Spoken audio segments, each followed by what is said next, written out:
Hello and welcome to episode 44 of the Crochet Circle podcast.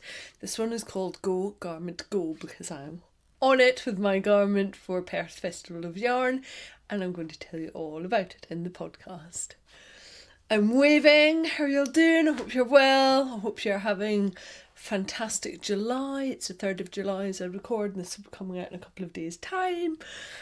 I'm kind of full of beans and energy.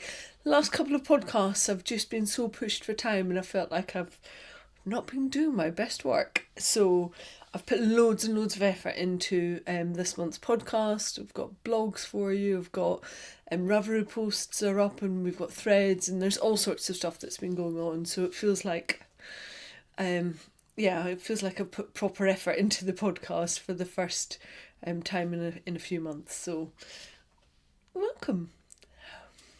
Right, what have I got for you? Maybe I should tell you my name's Faye if you're a new listener or watcher. Hello. This comes out monthly and it's on video on YouTube and it is also on audio. So it goes out in all the normal places on audio and the show notes can be found on the Podbean part, which are linked in the drop box below if you're watching on video. And all the links are there, all the yarns that I'm using, all the patterns, everything that I reference within this podcast, I try and link to within the show notes and add photos as well. By the time that you get to this one, I will have gone back in and added the photos from the last couple of podcasts too. So I will be all up to date, sorted, done. Normal service has resumed, at least for this month. Right, what have I got for you this week? I might keep on fiddling with my hair because I've had it chopped a couple of weeks ago and this is the first time that I've podcasted with it and I can see myself, so it feels a bit weird, and I chopped it in part because I thought it might make me stop feeling my hair so much and I don't think that's going to happen. Might have the complete opposite effect. Right, crack on Faye, crack on. In this podcast I have got Old Dog New Tricks, an update on Perth Project Runway, final destination, en route, feeding the habit, quick news beats, and j'adore. So let's get going with Old Dog New Tricks. I have a corker for you this month. I came across a blog post that somebody had linked to. It's a blog post in a company called Space Cadet. I think they're American based. I've added links into the show notes and it's all about how you can read a variegated skein of yarn. Let me get one out. So what I have in front of me is one of the skeins of yarn that I'm using in my jumper for the Perth Project Runway project. And it's how you can walk into a yarn shop or go to a vendor at a yarn show, pick up a variegated skein of yarn and be able to look at it. So the first thing you would need to do is actually unravel it. And what I'm going to teach you today is how you can take that unravelled skein of yarn and work out how it would present itself when you've crocheted it up in different stitches. I've done some of the work for you, but if you want to be more accurate, because you might not have the same gauge as me, then you are going to have to do some of the work too. But it will only take you about half an hour and then you will be able to go and look at any skein of variegated yarn and work out what that should mean for you for a specific project that you might have in mind. And it's really clever and it's really quick. So, how do you do it? How did I do it? If you get your favourite weight of yarn, I've tested this out for 4-ply and for double knitting. And you get your standard hook size that you would use for that weight of yarn. So for me, 4-ply light fingering weight, I would use a 3mm hook for that. If I was using a double knitting weight, so something about 220 metres, 100 grams up to about 250, and it can be as low as 200, I would use a 4 or a 4.5mm hook. For this purpose, I used a 4.5mm hook. And for 4-ply light fingering, I would say the ones that I tend to use are between about 380 metres per 100 grams up to about 425. And all you need to do is chain up a little swatch, a really little swatch, and I did it so that I would have 15 stitches, and I did 2 rows of double crochet. I'm using UK terminology here. 1 row of half treble and 1 row of treble. And then I was able to measure how many centimetres 5 stitches used. Rather than me going through all of that detail of how I did it, I will provide a link in the show notes to the blog that I've created on this, because it's really simple to do, but I'll give you all of the details in there instead of here. And then once I'd measured that, I could divide the amount of centimetres that I had used by the 5 stitches, which was what I was calculating over. And what I came out with, and I was a little bit surprised because it uses more yarn than I thought it might. But so if we go for a 4-ply, first of all, again, remember I've used a 3mm hook with this. Double crochet, so single crochet US terminology, used between 3 and 3.5 centimetres of yarn. A half treble, so half double in US terminology, used between 4.5 and 5 centimetres of yarn. And a treble, double in US terminology, uses between 6 and 6.5 centimetres to create that one stitch. That's a lot more than I thought it was going to be. And I'll quickly go through the DK measurements for you as well, and then show you how I can read that into a skein.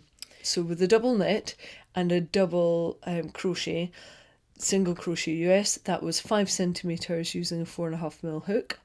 A half treble, half double crochet in US was 7 centimetres, and a treble, double in US, was 9 centimetres.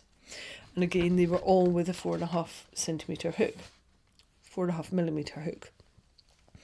So what does that mean when you go and you're in a shop, or you are stood at a yarn vendor's table looking at different yarns? Well, first of all, the yarn is most likely going to be skeined up, and in which case, if you want to open it up, you need to ask the shop owner or the vendor, because you can't just go about skeining their yarn, and hopefully they will say yes. And when they do, what you want to do is completely untwist it and take a look at where the colour splodges are and the variations. So the one that I'm using as an example is the Baden Sheep's Clothing. This is a colourway called Silk that I'm using in my Blurred Lines sweater. And the colour repeats are reasonably short in this.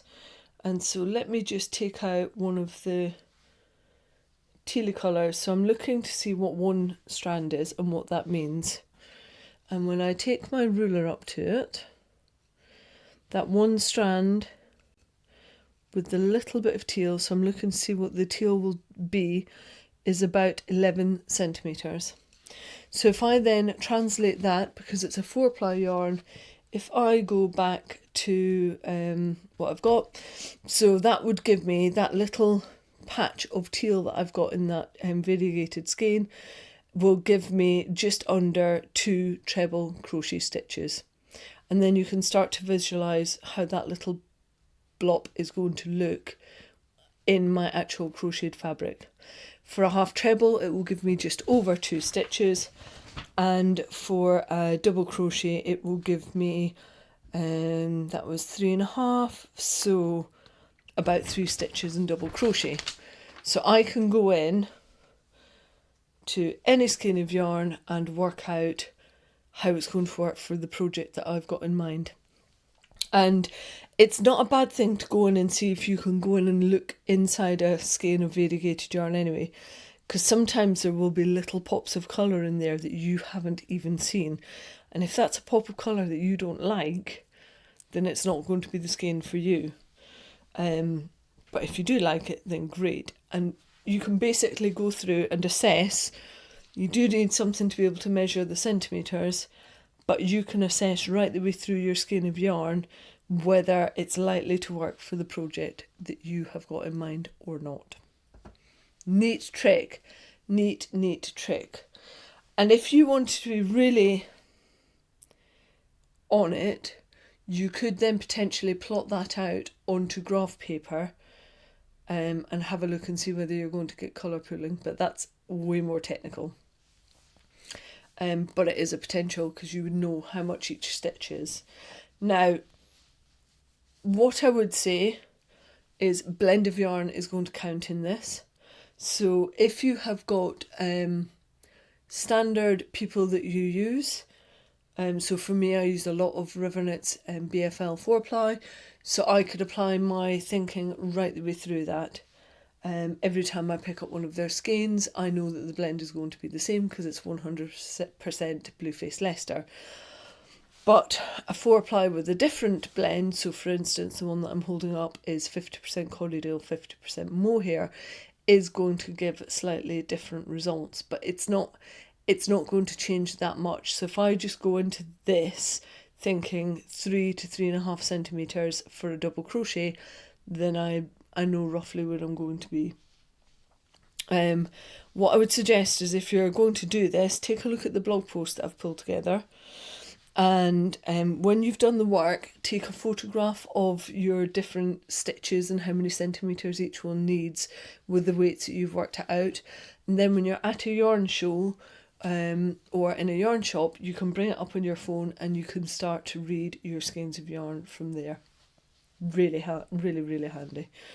So if you don't like big blotches of colour, you're not going to want variegated skeins that have got kind of more than 10 centimetres, I would say 10-12 centimetres length of any one colour if you're working with a treble. And if you're working with a double, you're not going to want your colour changes to go beyond 6 centimetre length.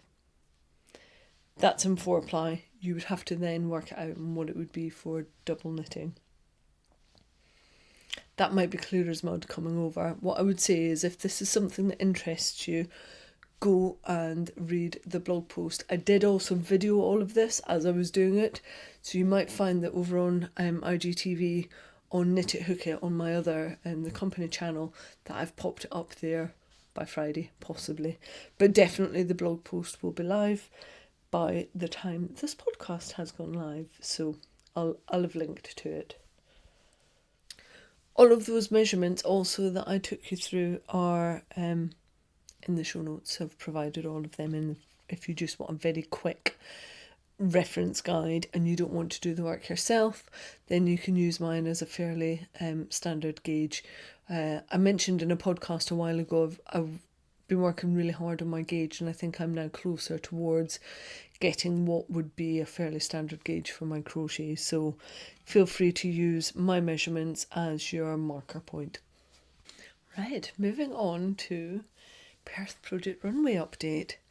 Where was I? I was at Woolen, and I closed the votes at midnight on the 13th of June, and I did a quick tally up so that any other votes that came in wouldn't affect it, and the winner of the 5 garments that I'd shortlisted and put out to the vote was Blurred Lines by Deanne at Addie Designs, and it won by 1 vote.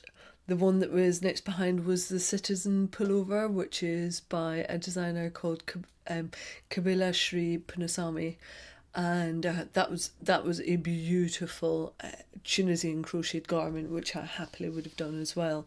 But yeah, it lost out by 1 vote. So Blurred Lines it is, and you may remember from last time I said that I had to close the vote at midnight because on the Friday morning I was seeing Bernie from Bear It Sheep's Clothing and going to pick up the yarn and the special colourway that she had dyed up for me. Let me show you it.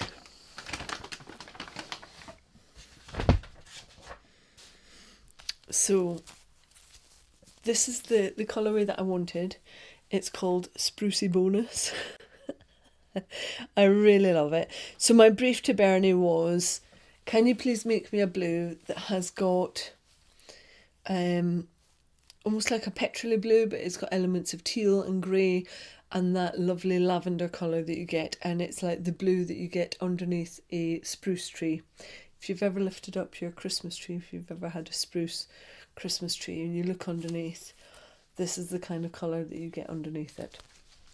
And so Bernie took the brief and dyed some up for me, and I'm also pleased to say that she liked the blue so much that she's actually put it in as one of her standard colourways now on this base. So it's called Spruce Evolis, and if you aren't from the UK, that may mean nothing to you, but there was a game show host called Bruce Forsyth, and he had a thing called the Bruce Evolis, so this is the Spruce Evolis, and the blend on this is just beautiful.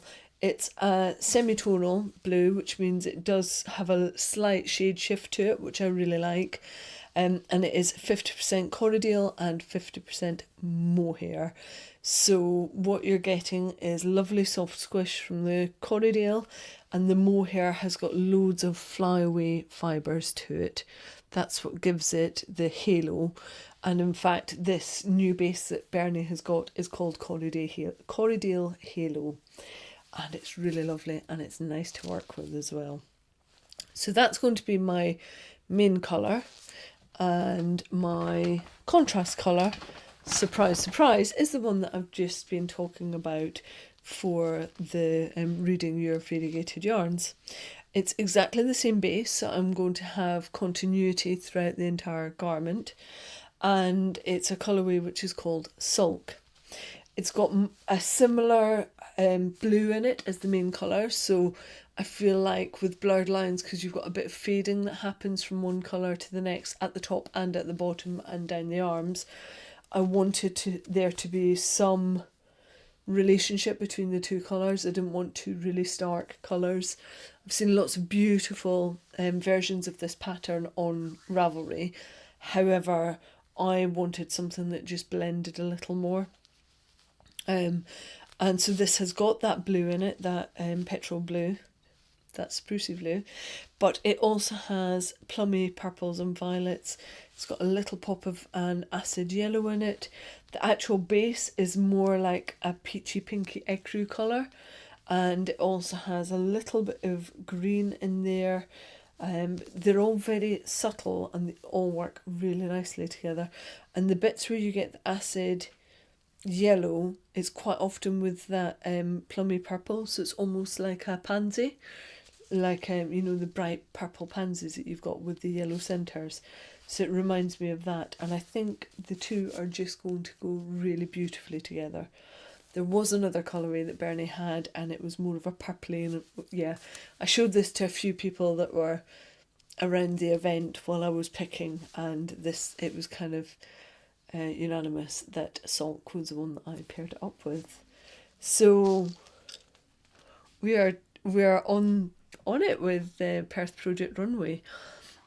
If anybody else is looking to make it as well, Crochet Clan member Stasia has actually made, I think she's now made 2 of them, and Stasia is she won't mind me saying this because we've talked about it often.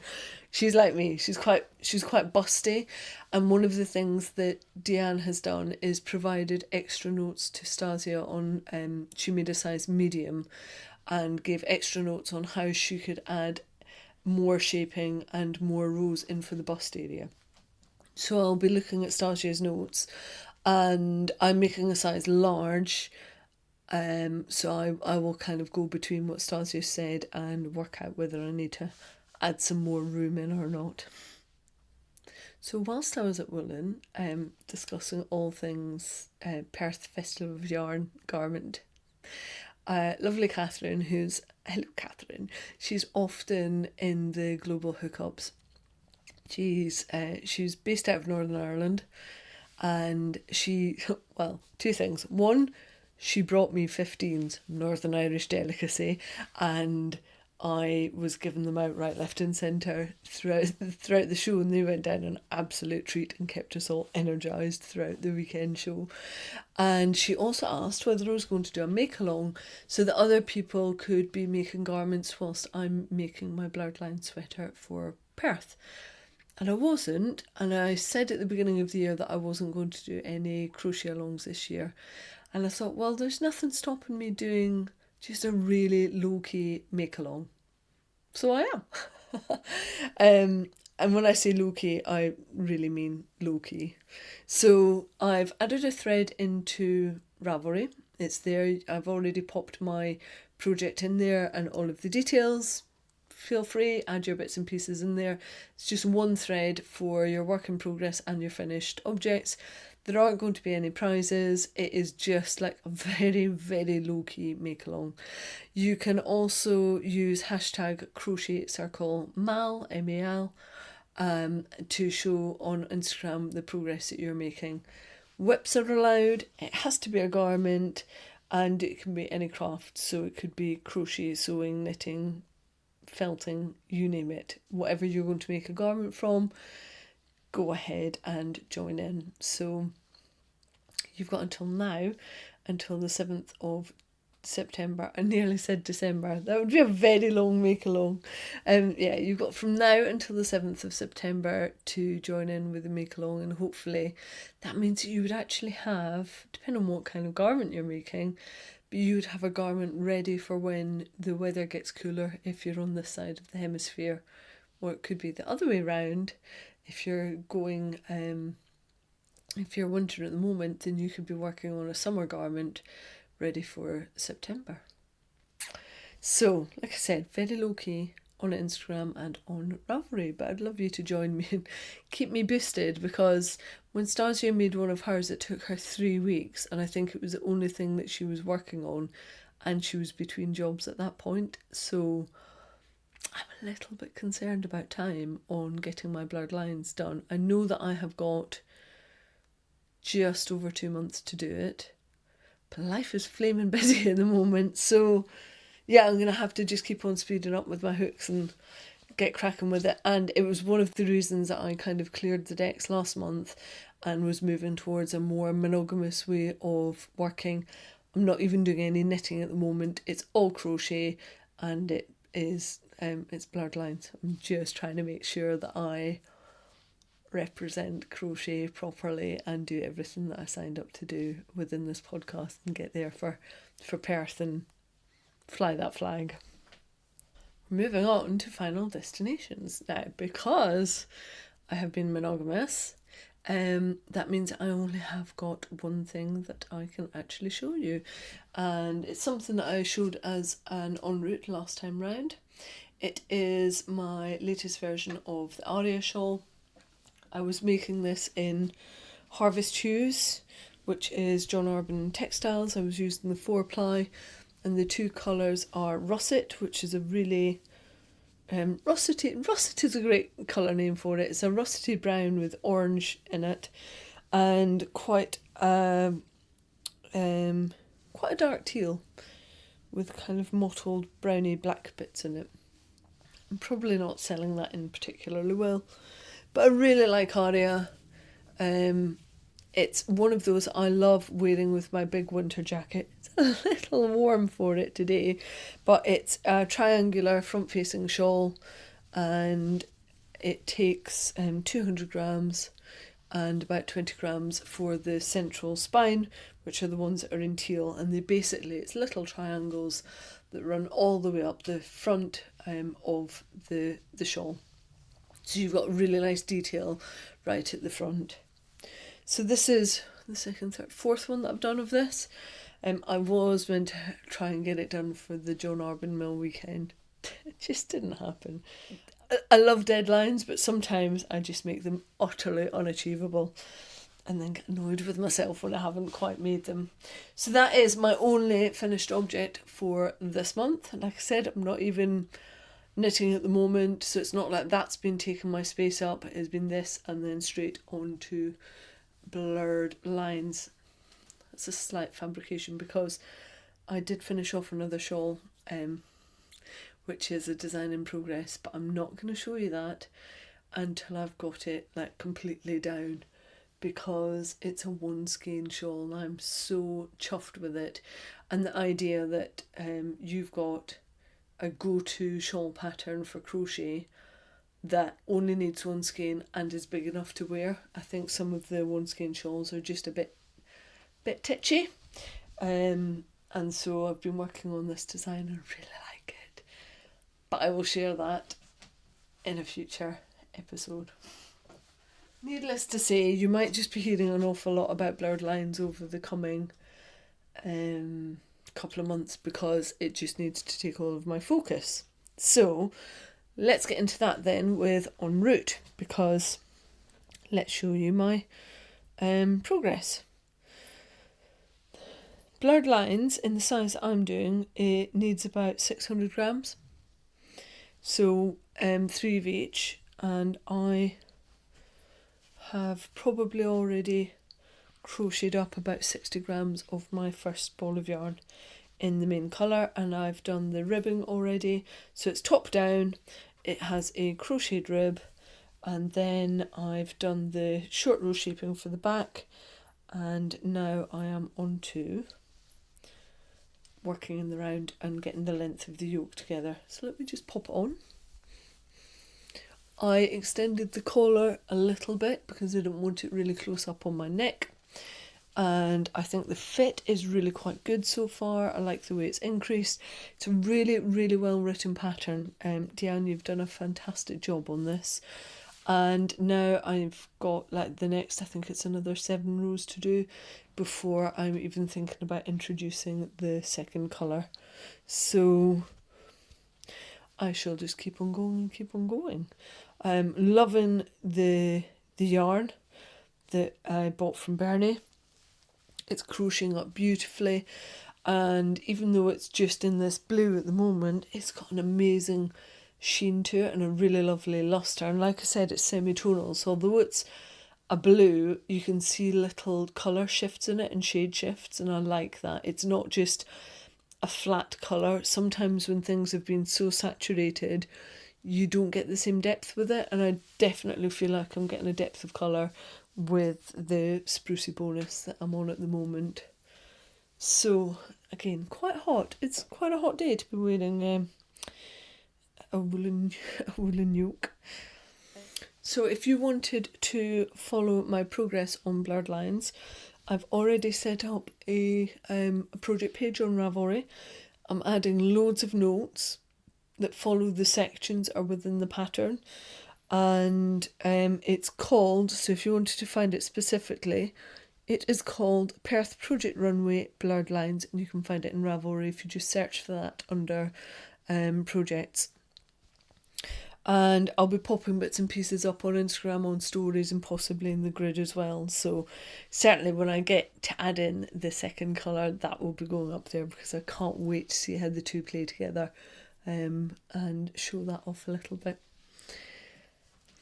So because Deanne is lovely, she has also offered up some prizes of her pattern. So I'm going to do this on a really quick turnaround, because if you want to then join in with the make along, you'll need that pattern quickly. So it's going to run for a week from the day this goes live. So from Friday to Friday, and all you can do is add a comment at the bottom of YouTube, or you can go to the grid photo that I will put up on Instagram to say that episode 44 has gone live, or there is a Ravelry thread as well. And simply what I want to know is, if you are going to make one of Deanne's garment patterns, which pattern would it be, and which yarn would you use for it? What would your colour choices be? And who'd be your favourite dyer to go? And then what we're doing is generating loads of other dyers and yarn brands that people can take a look at. So 1 week for that, Friday to Friday. So it will close on Friday the 9th, let's say midnight, and then I will pull in who's won patterns on the Saturday. And then hopefully maybe some of you will be making blurred lines alongside me. That would be really nice. It'd be lovely to be able to support each other, because it's a big project. Like I said, it's 600 grams, which is, I calculated actually, how many is it? I think it was 2,400, yeah, 2,400 metres potentially. That's the most it will be from my 6 skeins. That's a lot of crochet. Right, it's time to take you through feeding the habit. There's quite a lot. I have been all over the place. I've been at quite a few yarn shows, and some of it is for design, and I am now on a solstice to solstice yarn ban. So what that means is that between the 21st of June and the 21st of December, myself and a friend are not buying yarn.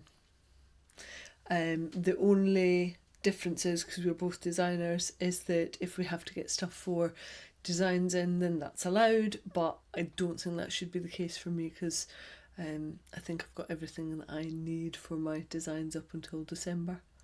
It also means that I might be allowed to buy myself a little special skein of yarn over the Christmas period, which will be quite nice, but my stash is now at a level that it just needs to be worked on a bit. So that's my plan, is deal with stash, not buy anything.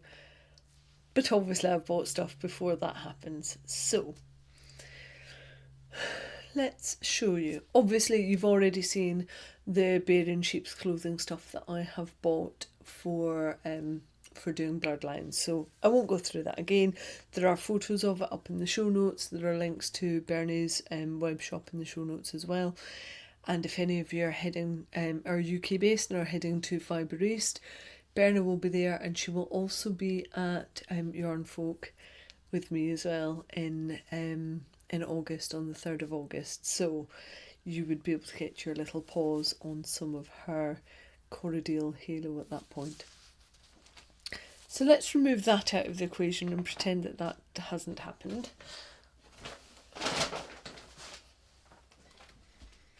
So I was at the John Arbor Mill weekend vending, and I did say in advance of that I would be unlikely to step out of that mill without having bought something. I mean, it's not my fault really, because one, it's John Arbor, and two, they put on some amazing deals over the mill weekend. It's really worth going to, even, you know, on the Saturday morning, if you just go to get some of the mill deals. So one of the things that they do is they blend up some special ends of line yarn, so it might be the ends of tops.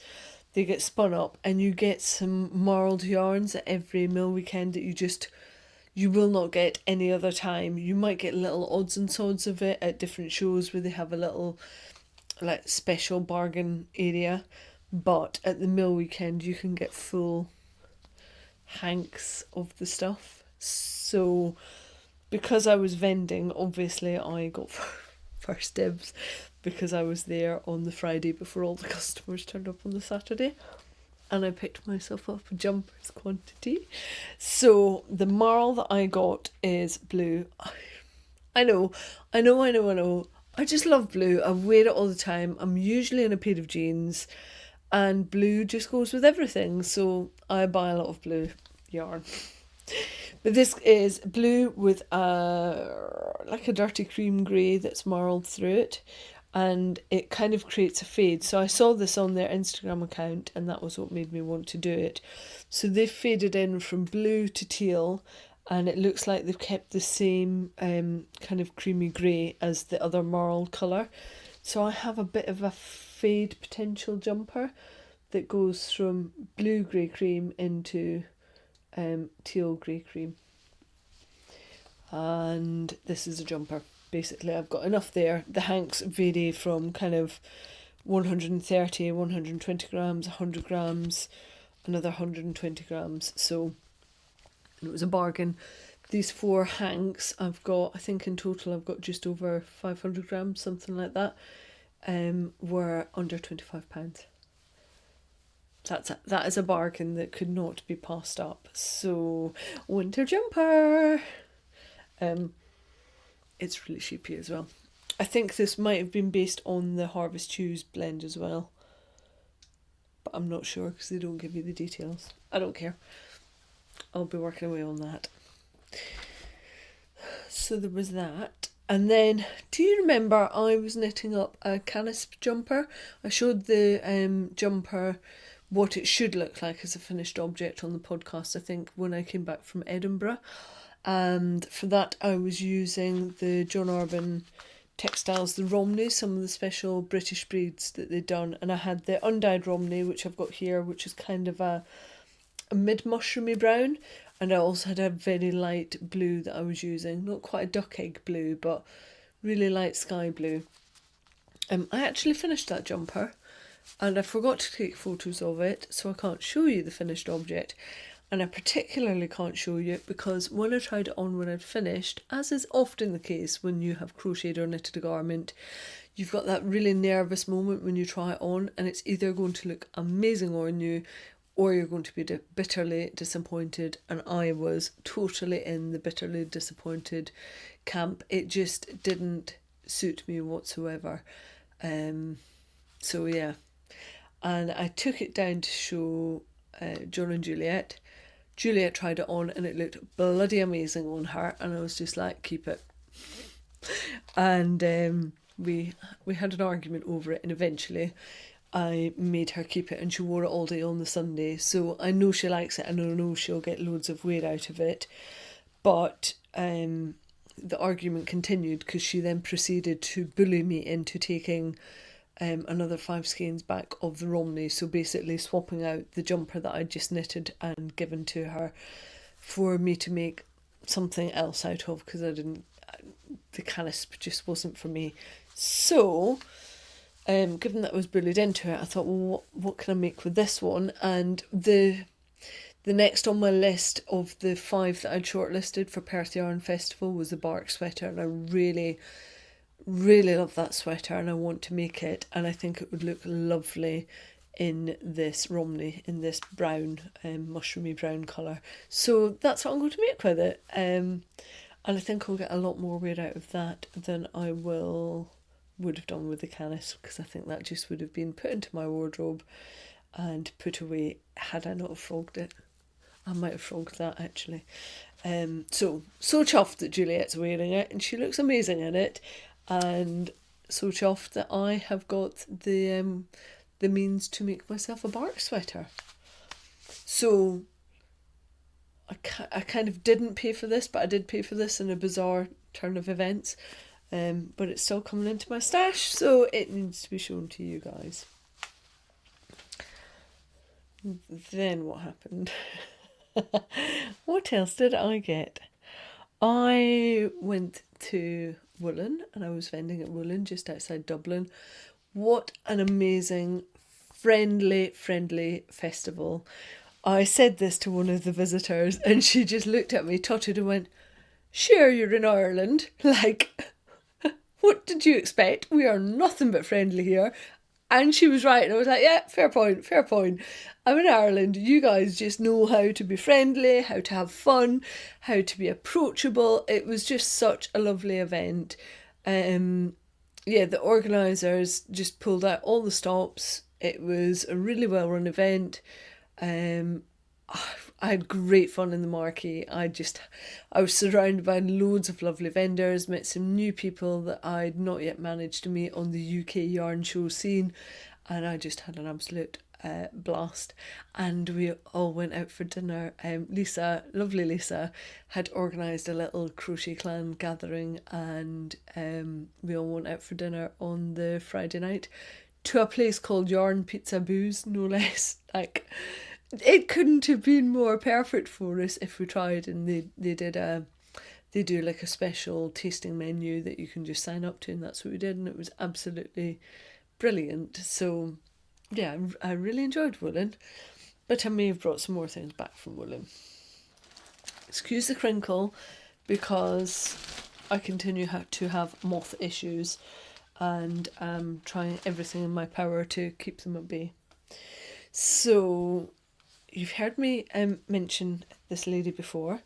It is Tara from Irish Artisan Yarns, and she was just round the corner from me where I was vending, and I picked up a skein of Tara's yarn, and it's a one of a kind, and it's on a baby alpaca and silk mix. It's a 4-ply yarn, and it's 70% baby alpaca, 30% silk, and it has 400 meters, and it's Fintra. Now these would not be my normal go-to colours, but this yarn is so soft and so squishy and so luxurious that I wanted colours that would emanate that. And so what this is really light, kind of lilac violet, little hints of grey in there, and almost going into a very light pink. It's very delicate and it's so far removed from the sorts of colours that I would normally go to, but like I said, I wanted to reflect that luxury and delicacy of the actual yarn itself. And one of the reasons I got this is because I want to,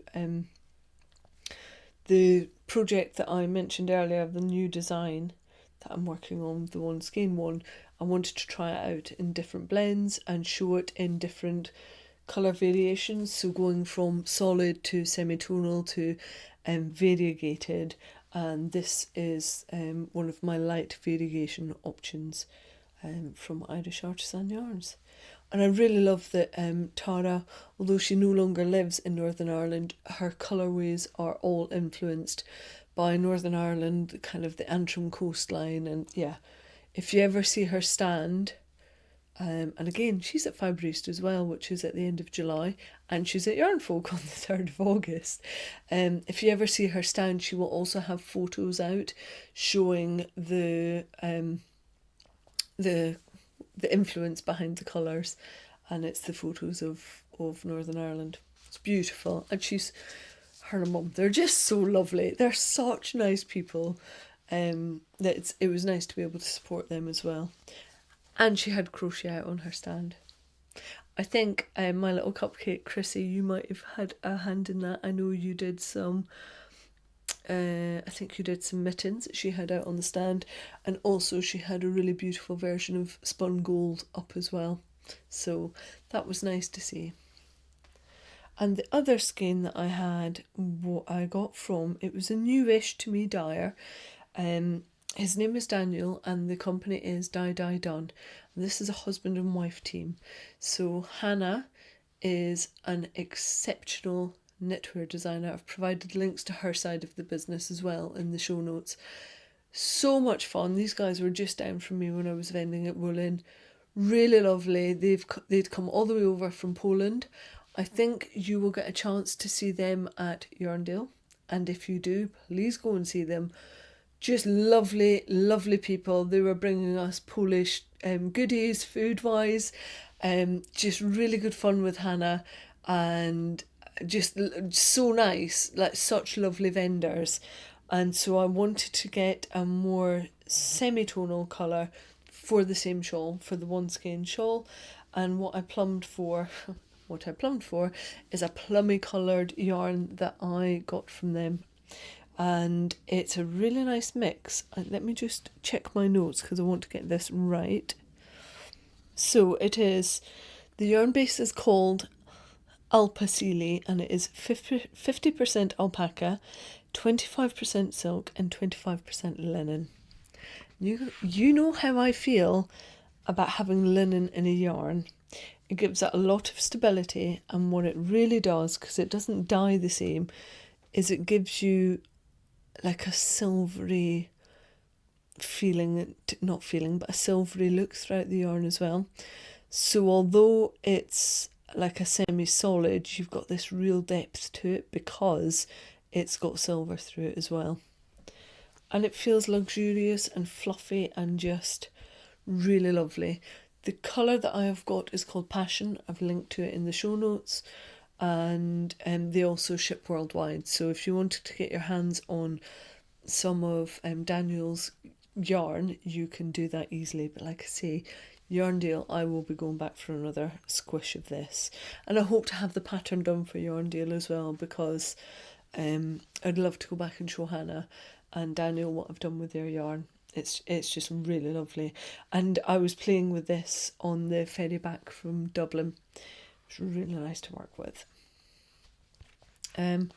So that's everything that I bought at Woolen.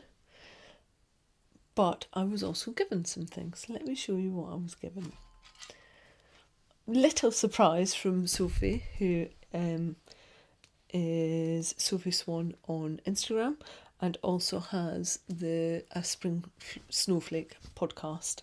And she had made bags for people for some of her crochet and knitting buddies, and I got to choose. So I chose the one which has little coffee shops and patisseries and cafes and bicycles on it. Really nice A little bag with a little drawstring handle as well, and poppers, because I love a bag with poppers. So thank you for that, Sophie. It has been in use already. And I have another bag, which I was given by glorious Marceline from the Hey Brown Betty podcast. Now, let me take the tin out, because that's going to rattle when I show the bag off. But it came with a little tin with some stitch markers in, which are all ocean related, because Marceline lives by the ocean in Florida. And when I saw Mars at Edinburgh Yarn Festival, we made an agreement, because we're both trying to get better at sewing things, and we made an agreement that at some point in the future we would send each other a bag, that we'd sew a project bag and do a swap on it. And then at a later date it transpired that the team behind Woolen had asked Marceline to come over from Florida and vlog the event.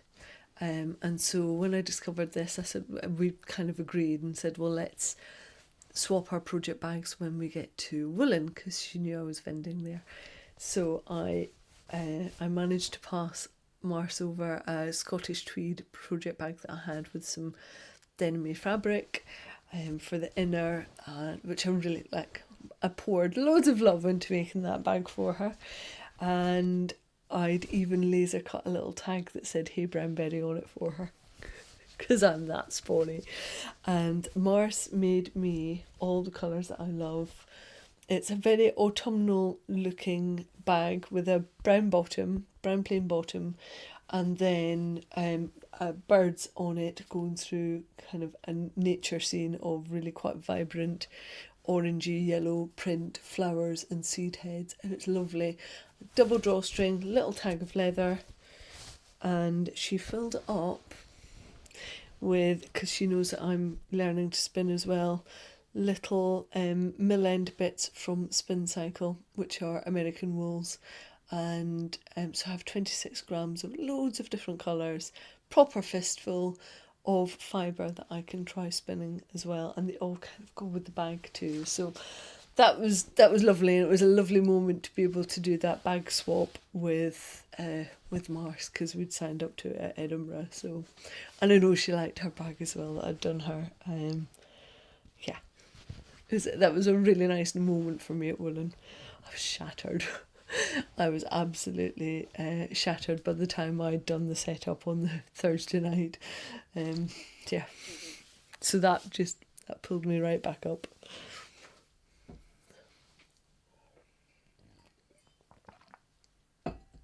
So I just have one more thing that I want to show you, which is a little bit different, but I think it will be of interest.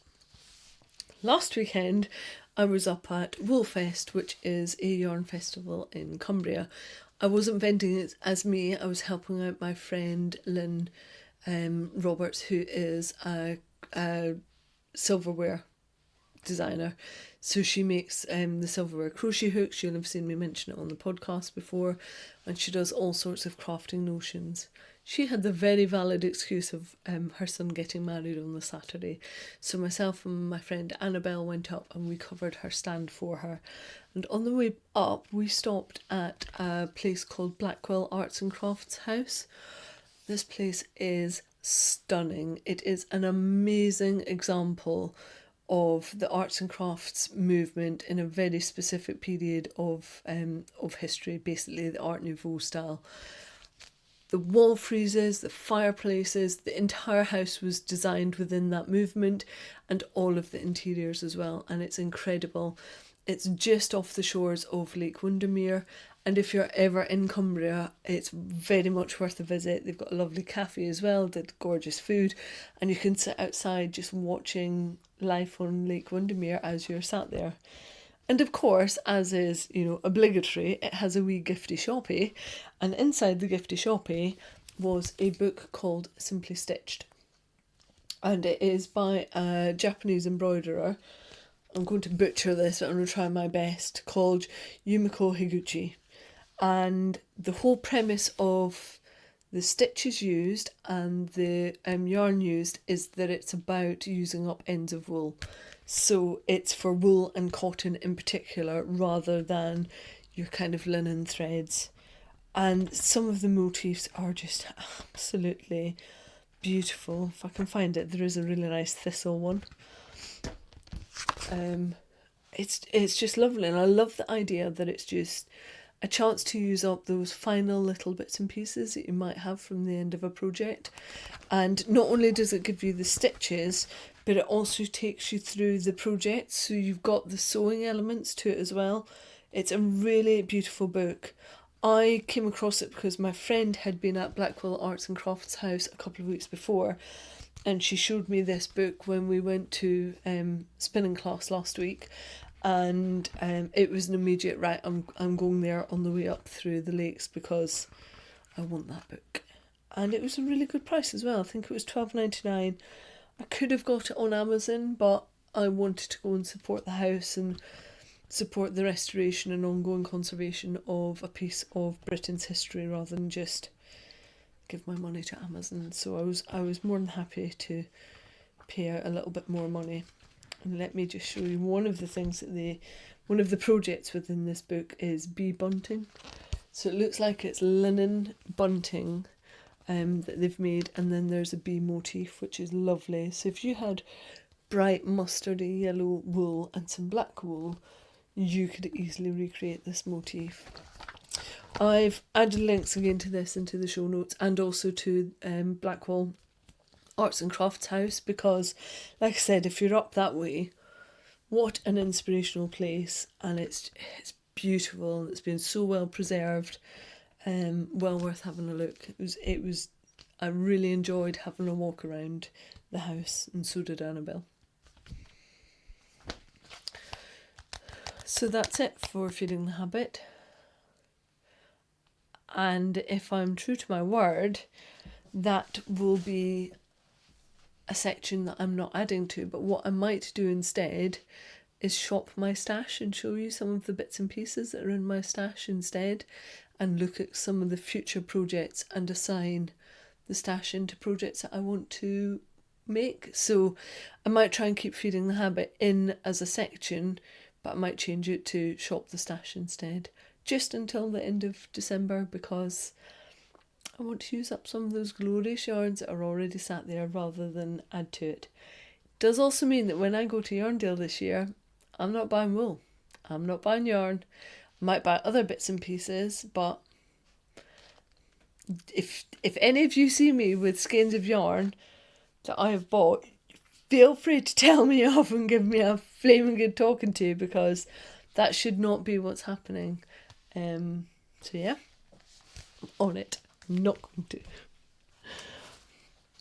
So, on to quick news beats. I've set the next set of dates for global hookups right the way up to the end of the year.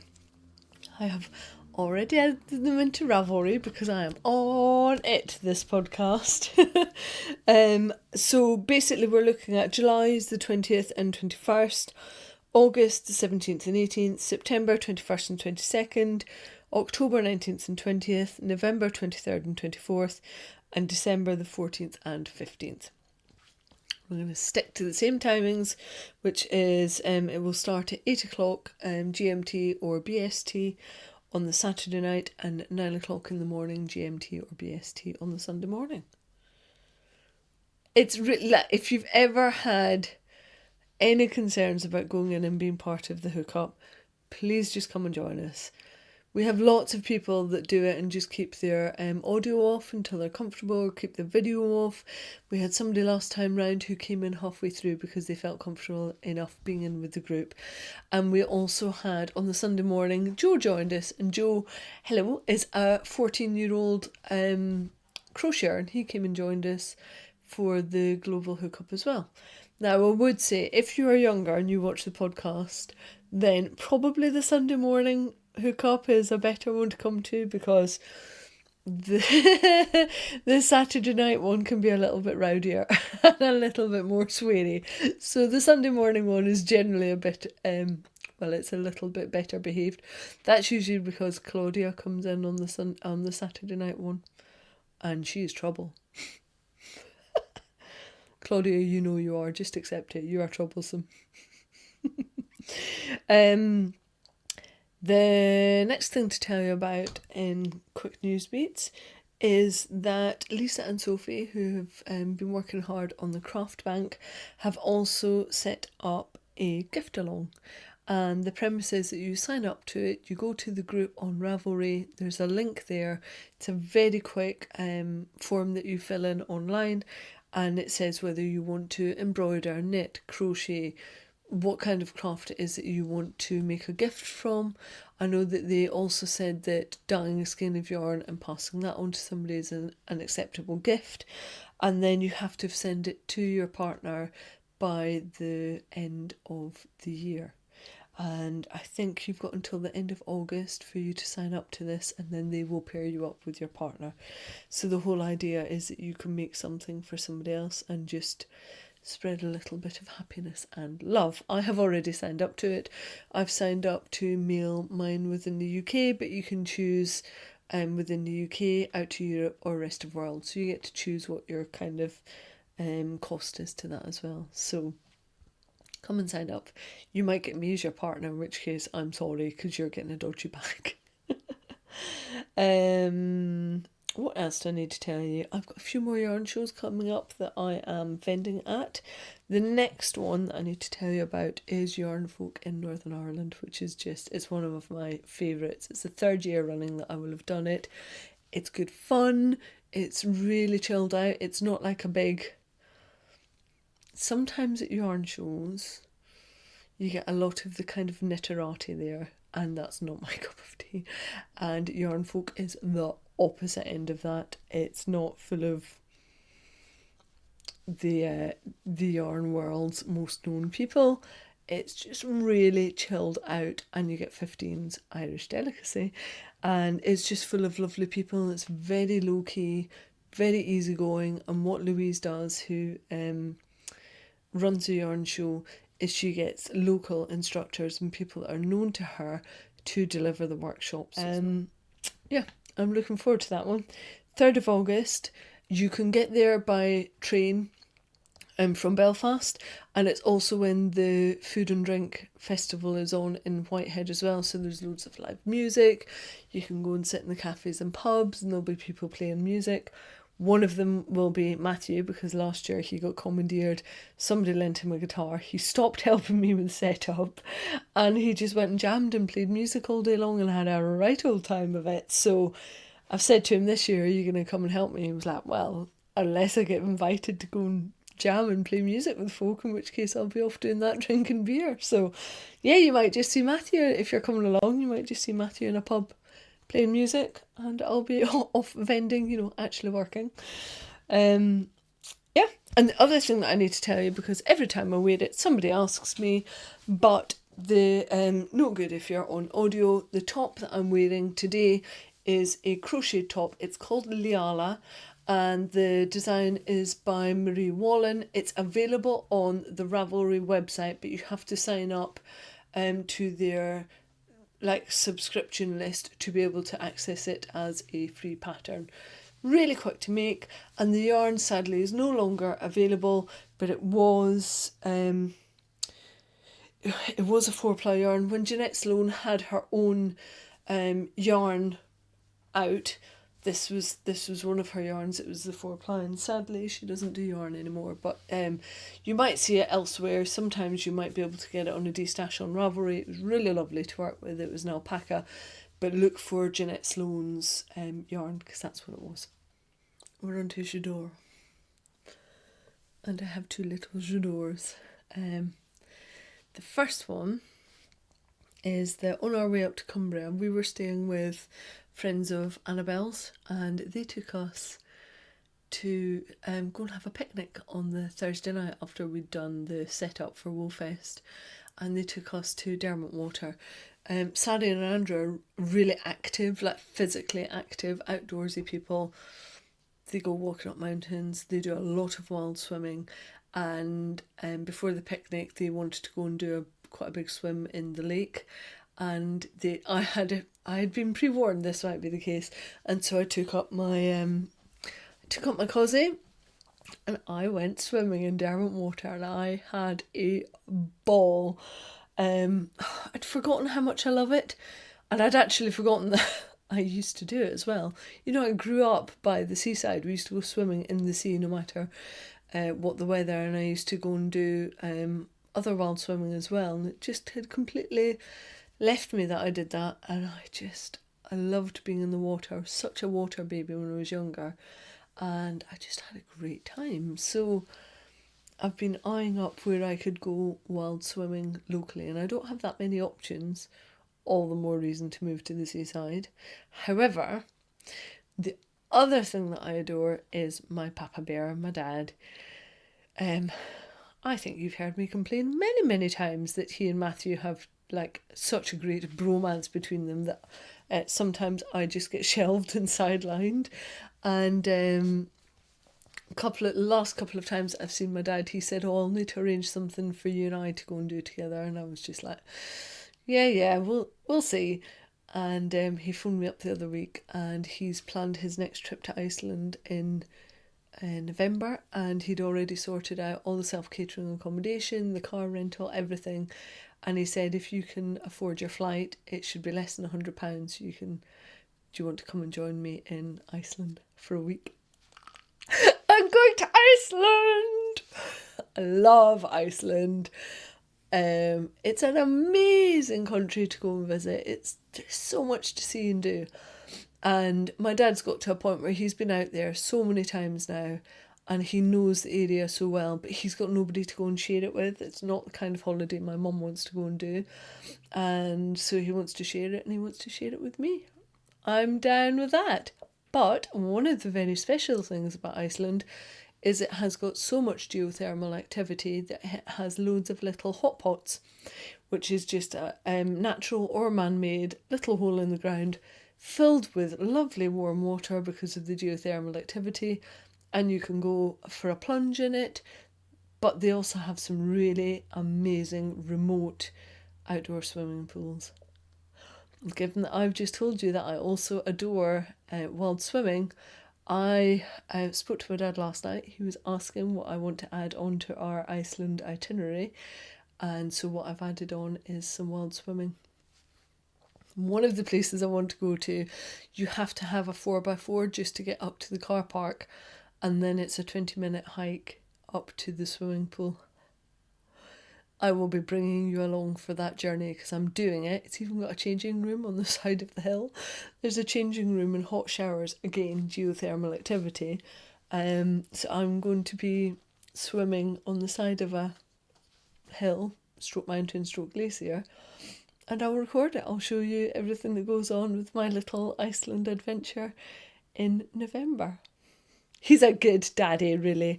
I know he loves Matthew, but he might just love me slightly more. He didn't invite Matthew, he only invited me. He does love me. Right. I think that might be it. That is it. We are done. I will next be back on the 2nd of August. And to be honest, that podcast might come out just a few days earlier because I travel on the Thursday over to Ireland to get to Yarn Folk. And it'll just be too hectic trying to upload it all from Ireland, so it might come out a couple of days earlier, or I might just put it on a timer, but I don't always trust that. I don't always trust YouTube, to be honest. It can be just a bit of a git at times. Right, I'm waffling now. I'm going to go. I will see you in August when I have bought nothing. Yeah, when I have bought nothing.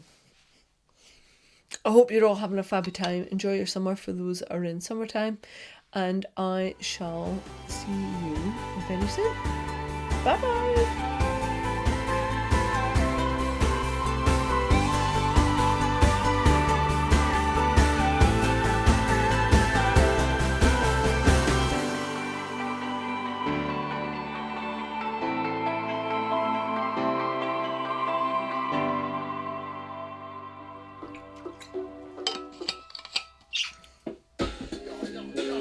You're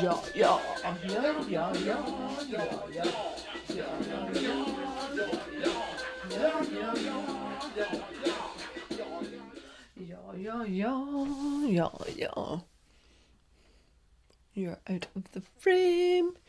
You are in the frame. Claude is in the frame. What's all that crap behind?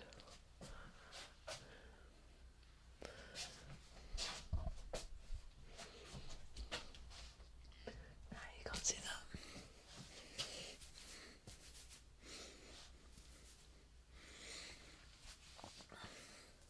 Other one, dingbat.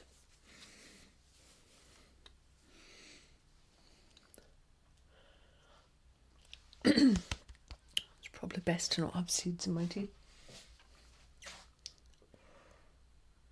It's not difficult. You've done this 43 times before. Hello and welcome to the Crochet Circle podcast. Stop fiddling, stop fidgeting, stop being an idiot. No, other one, you total